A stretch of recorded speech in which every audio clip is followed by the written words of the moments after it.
Fala galera, boa noite, como vocês estão? No vídeo de hoje eu quero poder falar um pouco mais a respeito do Spring Data. Quero falar um pouco da anotação transactional, que é uma anotação muito boa que o Spring Data ele traz pra gente, o JPA, para poder estar lidando, né, com as transações do banco de dados. Antes de entrar na parte do código, eu quero poder falar um pouco mais de uma forma bem didática, de uma forma bem simples, o que seria uma transação, quando usar uma transação no banco de dados.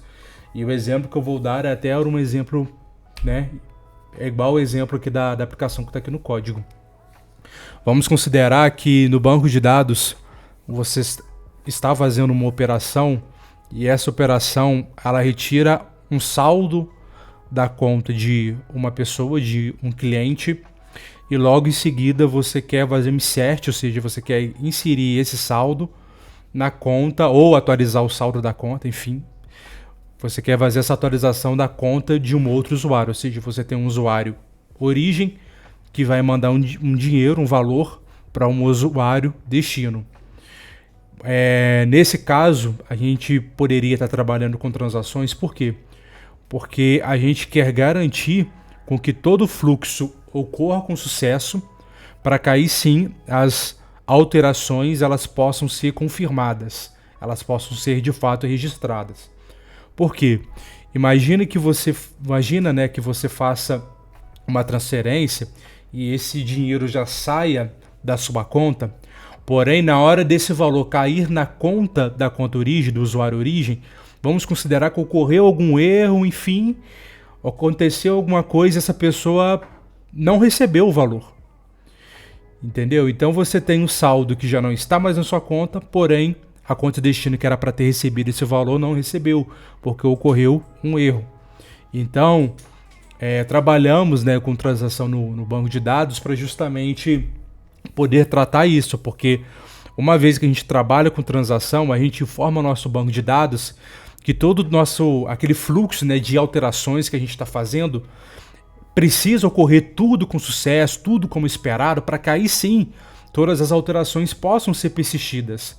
Para que não aconteça com que uma conta tenha o seu valor atualizado para menos e a conta destino, que é a conta para onde o valor em tese deveria ir, não receber esse valor. Então a gente não quer que isso aconteça e por isso, né, que nós temos as transações no banco de dados. Por quê? Porque se algum erro acontecer, o banco de dados ele faz o rollback, né, que é uma expressão que provavelmente você já escutou. O rollback é simplesmente desfazer aquilo que foi feito, entendeu? Então ele não vai confirmar, ele não vai dar um commit, ele não vai persistir o que foi feito porque aconteceu um erro, então ele desfaz tudo.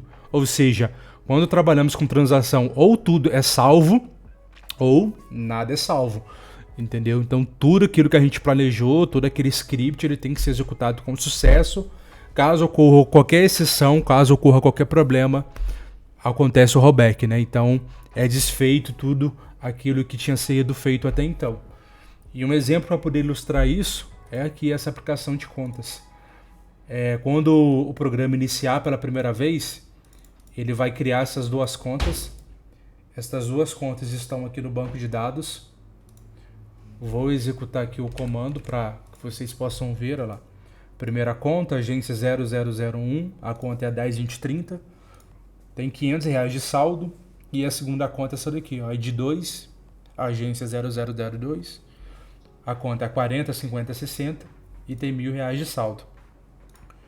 Se eu faço uma requisição que simula uma transferência, como é a qual eu vou fazer agora, ou seja, a minha origem é a conta 1, o destino é a conta 2, eu quero mandar...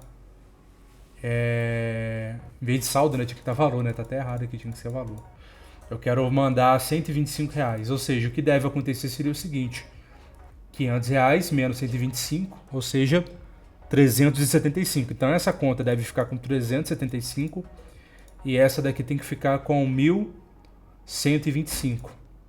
Beleza. Busquei essas contas no banco de dados, as duas existem, as duas estão presentes, ok? E agora eu vou remover o saldo da primeira conta. Aqui é o comando para poder remover, ou seja, eu peguei o saldo que ele já tem menos o valor que ele está transferindo.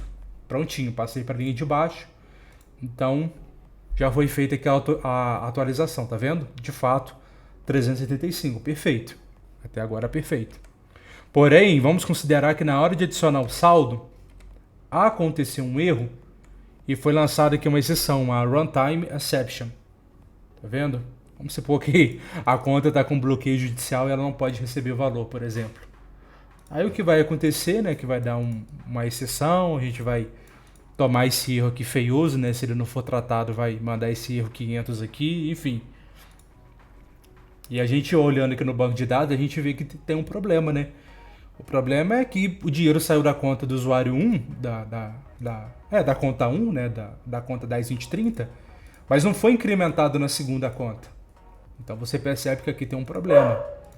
Então, para poder resolver isso, o Spring Data JPA, através de uma simples anotação, ele possibilita com que o JPA, né, ou seja, o framework, ele vai estar gerenciando isso para a gente. Então, olha só que interessante. Agora, quando eu for mandar aqui a requisição e ele for remover o saldo, antes, quando ele chegava aqui nesse método de salvar, o valor já era atualizado. Agora ele não foi. Por que ele não foi? Porque quando nós trabalhamos com essa notação, é preciso com que todo o método aqui, né, ele seja terminado com êxito, ele tem que ser finalizado sem nenhuma exceção, e uma vez que ele finaliza sem nenhuma exceção, aí sim o JPA ele consegue compreender que tudo ocorreu como esperado, aí sim ele confirma as alterações que você fez. Então, como o método ele ainda está em execução, ele está aqui agora, ele vai passar aqui para a linha 26, né? Olha lá, na linha 26, você pode ver que não foi salvo nada. Nada foi salvo, tá vendo? Aí, o que eu simulei aqui? Eu simulei, né, a conta com bloqueio judicial e simplesmente, né, eu vou tomar aqui esse mesmo erro, né, o erro 500, porém, de fato, o valor aqui da conta de origem, ele não foi debitado. E era isso que nós esperávamos, né?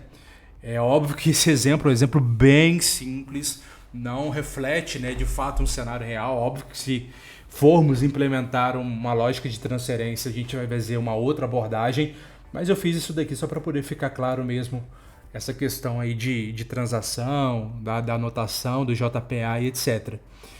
Então, basicamente é isso. Aí se agora a gente tirar aqui essa seção, ou seja, essa seção não vai ocorrer mais, e a gente executar aqui a aplicação, vamos testar aqui novamente. Vamos mandar aqui a requisição. Removeu já o saldo e continua a mesma coisa. Removeu o saldo, mas aqui continua intacto. Adicionou o saldo e a mesma coisa, continua intacto. Beleza. Saí do método. Beleza, saí do método. Uma vez que eu sair do método, deixa eu liberar aqui, acho que eu vou ter que liberar aqui o endpoint. Agora até deu, né? Transferência realizada com sucesso. E agora eu vou atualizar aqui, ó, perfeito. Agora eu tenho aqui o 125 debitado, foi para 375 e aqui foi para 1125. Perfeito. Funcionou exatamente da forma que nós esperávamos. Uma observação. Essa anotação transactional, ela por padrão lida apenas com runtime exception, que são exceções não verificadas, são exceções não checadas. É preciso fazer uma outra implementação, tem que declarar que caso você queira, né, trabalhar também com exceptions, ou seja, exceções checadas, aí você precisa informar aqui para o Spring Data que você quer estar trabalhando também com exceções checadas. Aí eu não lembro de cabeça qual que era aqui a implementação, mas aí você tem que informar que ele vai pegar também exceções do tipo exception, né? Exceções que são checadas, né? Porque por padrão ele só vai lidar mesmo com exceções que vêm de runtime exception, que são exceções que não são checadas, exceções que ocorrem em tempo de execução. Então, eu esqueci aqui de cabeça, mas depois você pode dar uma pesquisada. Não, eu quero que qualquer exceção, seja runtime ou seja só uma exception, eu quero que já seja o suficiente para poder desfazer aquilo que eu fiz. Então você tem que declarar isso aqui dentro da anotação. É porque realmente agora eu esqueci. Mas só avisando mesmo, se você não faz nada, se você só deixa assim, ele só vai lidar com runtime exception. Então qualquer exceção que vier apenas da classe exception não vai resolver esse problema aqui que a gente simulou no vídeo, beleza?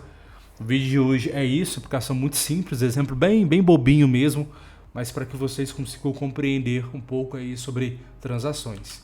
Valeu, galera, tamo junto, abraço.